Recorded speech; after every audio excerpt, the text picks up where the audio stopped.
Bonjour à toutes et à tous, bienvenue sur CCTV français pour cette nouvelle édition du journal.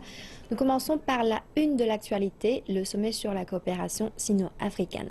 Le président chinois Xi Jinping et les dirigeants de plus de 4 pays africains ont participé à la photo de famille de la cérémonie d'ouverture de ce sommet dans la capitale de l'Afrique du Sud, Johannesburg. Le président chinois a prononcé le discours d'ouverture lors de la cérémonie. Lors de ce sommet bilatéral, les dirigeants africains et chinois vont notamment discuter du développement mutuel de l'Afrique et de la Chine et du concept de la coopération gagnant-gagnant pour le développement commun. En après-midi, le président chinois va participer au forum commercial et à l'ouverture de l'exposition du secteur manufacturier qui débutera à 15 h heure locale. Le sommet va permettre d'élaborer la planification de la collaboration pour les 3 prochaines années. L'événement vise aussi à accélérer le processus d'industrialisation de l'Afrique et à aider le continent à favoriser le développement durable. En marge de ce sommet, le président chinois a rencontré ses homologues du Togo, de Guinée, de Djibouti, du Ghana, de l'Angola, du Mali, du Gabon et de Mozambique et du Kenya. Le président chinois Xi Jinping a promis au président togolais Faure Singbe de promouvoir un nouveau type de relation bilatérale avec le Togo. Il a déclaré que la Chine encouragera et soutiendra les entreprises chinoises à investir et développer leurs affaires dans le pays. Il a par ailleurs indiqué que la Chine aidera le Togo à atteindre la sécurité alimentaire à travers une coopération dans différents domaines. Xi Jinping a également rencontré le président guinéen Alpha Condé. Le président chinois a promis d'aider les pays d'Afrique de l'Ouest qui ont souffert de l'épidémie d'Ebola à renforcer leur système de santé publique. Il a par ailleurs ajouté que la Chine encouragera et soutiendra ses entreprises à participer à la construction industrielle de la Guinée et à investir dans la production agricole et dans les secteurs de fabrication du pays. Le président chinois a également rencontré son homologue djiboutien Ismaïl Omar Guelleh. Xi Jinping a déclaré que la Chine accueillait activement la participation de Djibouti au sein de l'initiative proposée par Beijing de la route de la soie maritime du XXIe siècle. Il a par ailleurs rappelé que la Chine se tenait prête pour promouvoir une coopération pragmatique avec Djibouti dans de nombreux domaines. Lors de son entrevue avec son homologue ghanéen John Dramani Mahama, Xi Jinping a déclaré que les deux pays devaient s'efforcer d'atteindre une confiance mutuelle stratégique plus approfondie afin de garantir une coopération bénéficiant aux deux pays. Le président chinois a déclaré que la Chine encouragera plus d'entreprises chinoises à investir au Ghana et à participer à l'effort de construction des infrastructures du pays. Le président chinois s'est également entretenu avec son homologue angolais Eduardo dos Santos. Xi Jinping a appelé à un nouvel élan dans la coopération gagnant-gagnant. Il a indiqué que cela nécessitera de renforcer l'orientation politique et de maintenir à un haut niveau leurs échanges bilatéraux actuels. Lors de sa rencontre avec son homologue malien Ibrahim Boubacar Keïta, Xi Jinping a promis d'approfondir la coopération et la coordination avec le Mali dans toutes ses affaires internationales. Le président chinois a par ailleurs déclaré que la Chine participera activement à l'opération de maintien de la paix dans le pays. Il a enfin appelé à renforcer les échanges amicaux et la coopération pragmatique entre les deux peuples. Le président chinois s'est également entretenu avec son homologue gabonais Ali Bongo Ondimba. Le président chinois a rappelé qu'Ali Bongo et son père, l'ancien président Omar Bongo Ondimba, étaient tous deux de très vieux amis du peuple chinois. Xi Jinping a par ailleurs rappelé que la Chine supportait la coopération avec le Gabon afin d'améliorer sa capacité de production, son agriculture et ses nouvelles énergies. Le président chinois a rappelé que la Chine encouragera les entreprises chinoises à prendre toute la part à la construction des infrastructures du Gabon et au développement de ses ressources énergétiques. Lors de sa rencontre avec son homologue du Mozambique, Filipe Nyusi, le président chinois a déclaré que les deux pays chérissaient ensemble leur traditionnelle amitié. Xi Jinping a appelé les deux pays à être de bons amis, de bons partenaires et de bons frères. Le président Xi a par ailleurs déclaré que la Chine et le Mozambique devaient également accélérer leurs échanges et leur coopération dans les domaines de l'éducation, de la culture et du tourisme. Le président chinois a plaidé en faveur du maintien d'une étroite coordination afin de sauvegarder les intérêts communs des pays en développement. Enfin, le président chinois Xi Jinping s'est entretenu avec son homologue kényan Uhuru Kenyatta. Xi Jinping a déclaré que la Chine se tenait prête à travailler avec le Kenya pour approfondir leur coopération dans de nombreux domaines, pour amener les relations bilatérales à un plus haut niveau. Le président chinois a appelé à améliorer les échanges et la coordination pour résoudre les problèmes majeurs régionaux et internationaux, et notamment la question du changement climatique. Xi Jinping a exprimé son souhait de voir la Chine jouer un plus grand rôle dans le maintien de la paix et de la stabilité régionale. Le sommet a été précédé par la signature de pléthore de contrats d'une valeur totale de 6,5 milliards de dollars signés par le président sud-africain Jacob Zuma et son homologue chinois Xi Jinping. La Chine s'est engagée à développer le continent car les économies africaines essaient de se sortir de leur dépendance aux ressources naturelles. Les ressources resteront une partie importante de l'enjeu, mais elles deviendront relativement moins importantes au fil du temps, car la Chine souhaite devenir une économie moins consommatrice de ressources. Son économie s'orientera vers un modèle de croissance intérieure. Il s'agit d'un changement mutuellement bénéfique à la Chine et à l'Afrique, car la classe moyenne chinoise est en augmentation et les politiques s'orientent vers une économie de consommation. Certaines entreprises sont intéressées dans l'huile de palme, d'autres ont investi dans le caoutchouc. Il y a également une demande du cuir fini, du cuir brut et du cuir semi-traité d'Afrique vers la Chine. Les industries de développement primaire et le secteur de l'agriculture en particulier ont été identifiés comme secteurs qui aideront l'Afrique à combattre les défis du chômage et de la pauvreté. Actuellement, les gens sont pauvres car ils n'ont pas d'emploi. Si vous voulez créer de l'emploi, il faut développer ces secteurs qui sont compétitifs. Les politiques gouvernementales sont cruciales pour que le continent puisse créer et développer les nouvelles industries et profiter de cette occasion. Si les gouvernements africains réussissent à établir ces petits systèmes de protectionnisme ou ces mesures commerciales, comme disent certains, alors la voie est tracée. Mais les forces du marché ne sont pas propices à cette réalisation. C'est le gouvernement qui doit prendre l'initiative et investir de façon considérable dans les infrastructures et la formation des ressources humaines. La Chine et l'Afrique ont atteint un consensus de renforcement des relations et font de grandes avancées. Le 15e sommet du Forum de coopération Chine-Afrique a discuté des manières de réaliser ces projets et de faire profiter les investissements, l'augmentation du développement et la résolution du problème de pauvreté à l'Afrique et à la Chine. Le président Xi Jinping et son homologue d'Afrique du Sud, Jacob Zuma, coprésident le Forum de coopération Chine-Afrique à Johannesburg vendredi. Le forum sert de plateforme majeure pour le renforcement par les deux parties de leur coordination dans presque tous les secteurs. Voyons quelles ont été les réalisations de ce mécanisme de coopération. Le mécanisme de dialogue et de consultation du Forum de coopération Chine-Afrique se fait à 3 niveaux. Au niveau supérieur, la conférence ministérielle a lieu tous les 3 ans. Une réunion de hauts responsables a lieu un an avant chaque conférence ministérielle et une réunion préparatoire quelques jours avant. Les délégués se rencontrent également au moins 2 fois par an pour la réunion des diplomates africains avec le comité de suivi chinois. Pékin a accueilli la première conférence ministérielle en octobre 2000. À cette occasion a été adoptée la déclaration de Pékin et le programme de coopération Chine-Afrique en matière de développement économique et social. L'événement a lancé le partenariat Chine-Afrique basé sur la stabilité à long terme, l'égalité et les bénéfices mutuels. Le gouvernement chinois a effacé pour 10 milliards de yuans de dettes d'un certain nombre de pays africains les moins développés et établi un fonds de développement des ressources humaines pour l'Afrique.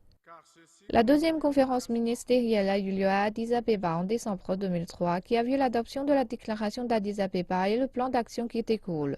Celle-ci donnait les grandes lignes de la coopération Chine-Afrique pour les 3 années qui ont suivi. La Chine a décidé de former 10 000 professionnels africains et d'exempter de tarifs douaniers de certains produits exportés vers la Chine par certains des pays les moins développés d'Afrique. En novembre 2006, la troisième conférence ministérielle a eu lieu à nouveau à Pékin dans le cadre des dernières préparations du sommet de Pékin. La conférence a décidé, en se basant sur la déclaration du sommet de Pékin et du plan d'action de Pékin, d'établir et de développer un nouveau type de partenariat stratégique établissant l'égalité politique, la confiance mutuelle et la coopération économique. La Chine a annoncé qu'elle allait soutenir le développement national de l'Afrique. Les mesures comprenaient une aide renforcée, des prêts à taux préférentiels et des crédits aux acheteurs d'exportation, l'établissement d'un fonds de développement Chine-Afrique et une assistance dans la construction du centre des conférences de l'Union africaine. La 4e conférence ministérielle a eu lieu à Sharm el-Sheikh en novembre 2009. Elle a été le théâtre d'une délibération sur les actions de suivi après le sommet de Pékin. La déclaration et le plan d'action établissant un plan sur 3 ans en matière de coopération Chine-Afrique. Le gouvernement chinois a annoncé de nouvelles mesures de coopération couvrant l'agriculture, la protection environnementale et la santé. En juillet 2012, la 5e conférence ministérielle a adopté la nouvelle déclaration de Pékin et le nouveau plan d'action pour les années 2013 à 2015, soulignant les priorités dans les domaines de coopération. Une nouvelle série de mesures que la Chine a dévoilées en soutien au développement pacifique de l'Afrique s'est concentrée sur 5 domaines principaux: investissement et finances, assistance, intégration africaine, échanges non gouvernementaux, paix et sécurité. Lors de la 5e conférence des entrepreneurs chinois et africains, les dirigeants du monde des affaires ont engagé ensemble avec les dirigeants politiques des deux parties une série de dialogues de haut niveau. Le forum présente une occasion pour les dirigeants du monde des affaires chinois de rencontrer leurs homologues du continent africain. Les thèmes principaux abordés cette année concernent le renforcement de la coopération dans les domaines des infrastructures, de l'industrie, des transports et de l'énergie. Les dirigeants du monde des affaires des deux parties entendent améliorer leur compréhension mutuelle. L'Afrique est en développement et chaque pays possède ses propres spécificités. Le marché est très important et les opportunités pour une meilleure coopération ne manquent pas. Grâce à cette conférence, les hommes d'affaires peuvent dans un premier temps avoir une idée du marché afin d'approfondir dans un second temps leur connaissance du potentiel local. Ils peuvent par ailleurs avoir une meilleure connaissance des stratégies de développement des pays africains et concevoir des plans d'action en fonction de leurs perspectives de développement sur le marché africain. Les représentants d'une dizaine d'entreprises chinoises à l'avant-garde dans la coopération sino-africaine ont également participé à l'événement. Pour nous, il s'agit d'une plateforme donnant l'occasion de mieux communiquer avec les entreprises africaines. Chaque participant est invité à partager son savoir. Nous sommes là également pour regarder la demande réelle du marché africain et pour ensuite décider de ce que la Chine peut mettre sur la table. C'est donc une bonne occasion de trouver nos futurs partenaires d'affaires. Plus de 20 accords d'une valeur de 13 milliards de dollars ont été signés, couvrant les domaines des infrastructures, de l'industrie chimique et de la finance.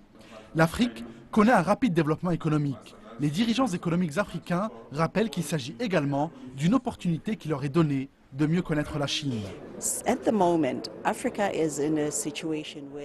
Actuellement, l'Afrique est dans une situation où elle entend s'industrialiser. Les pays africains veulent construire des infrastructures et leur réseau énergétique. La Chine est déjà passée par ce processus et nous savons tous que maintenant elle se dirige vers un modèle de développement économique s'appuyant sur la consommation intérieure. Les opportunités sont donc là pour que les pays africains réussissent leur industrialisation et leur développement local.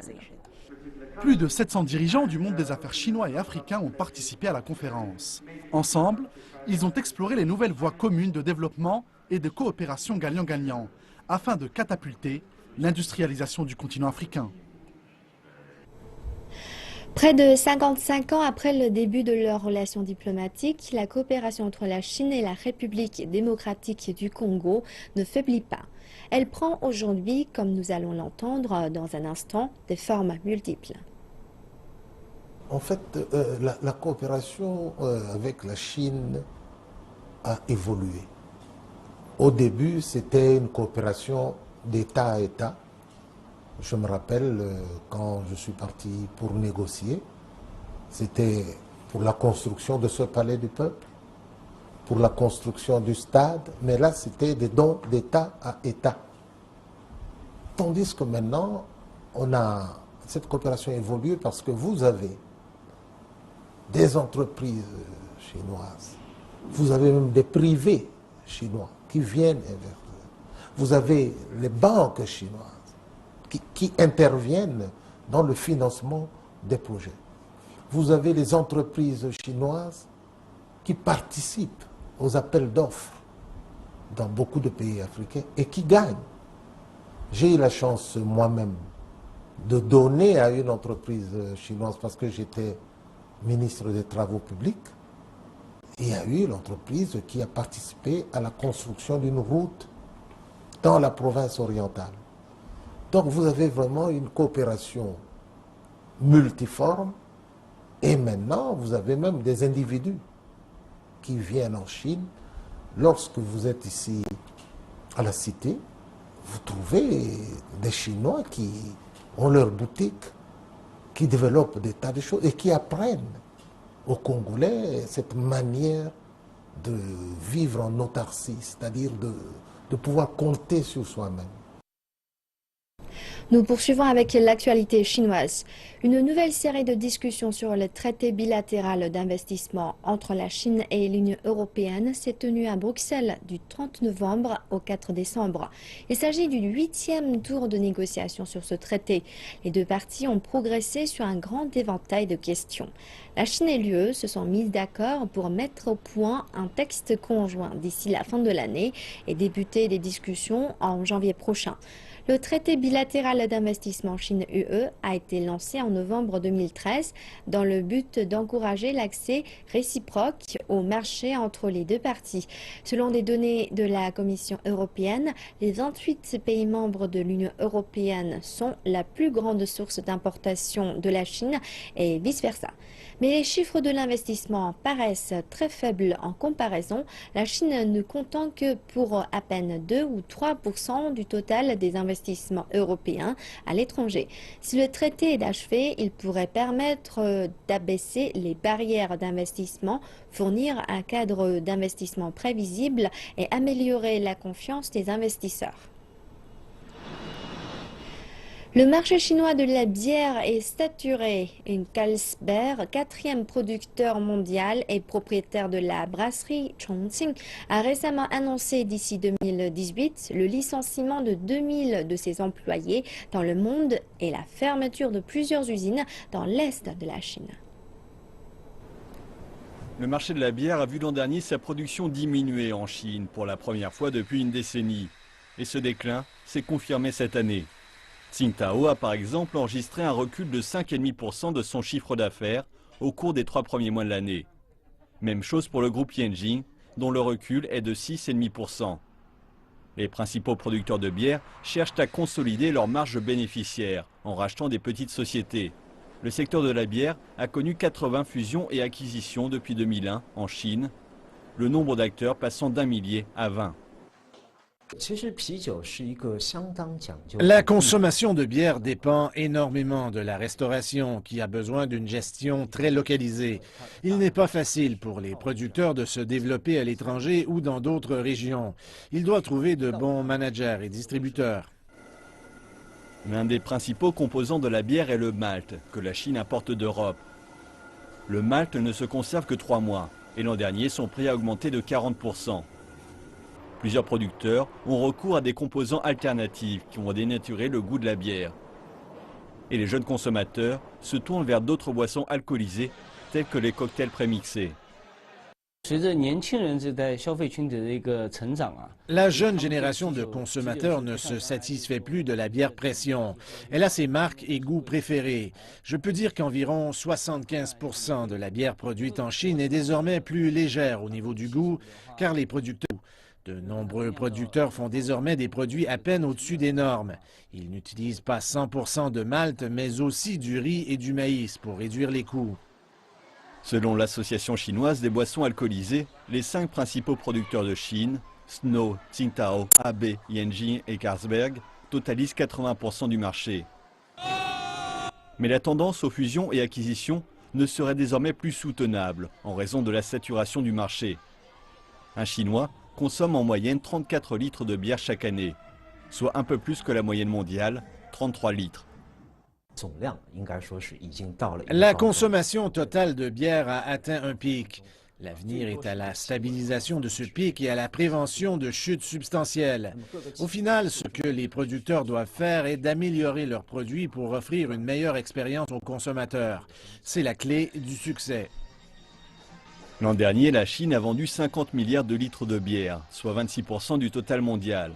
On estime à 8% la diminution du chiffre d'affaires du marché chinois de la bière d'ici la fin de l'année.